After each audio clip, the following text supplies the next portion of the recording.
যদি এমন হয় আমাকে 10 বার হত্যা করা হয়, এরপর আবার 10 বার জীবিত করা হয়, তারপরে ইনশাআল্লাহ প্রতিবার মৃত্যুর আগ দিয়ে হলেও বলে যাব গণতন্ত্র হারাম ছিল, হারাম আছে, কিয়ামত পর্যন্ত হারাম থাকবে।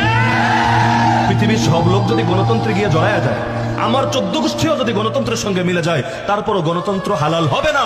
যেটা আল্লাহর কোরআন দ্বারা হারাম, যেটা নবীর হাদিস দ্বারা হারাম, সেটা চিরকাল হারামই থাকবে। কেউ গ্রহণ করুক আর না করুক, তারপরও সেটা হারামই থাকবে। এখন এটার ব্যাপারে ভুল স্বীকার করার অর্থ হলো আমি এখন গণতন্ত্রকে হালাল বলবো। যেদিন আমি গণতন্ত্রকে হালাল বলবো সেদিন তো আমার নিজের ইমানই থাকবে না।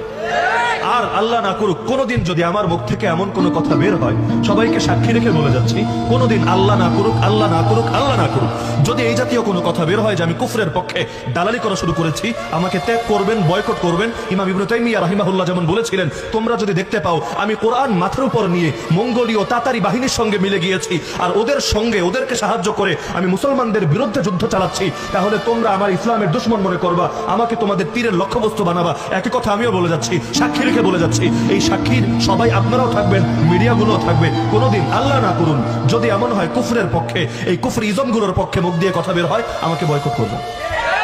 কারণ ব্যক্তি পূজার ইসলামে কোনো সুযোগ নেই।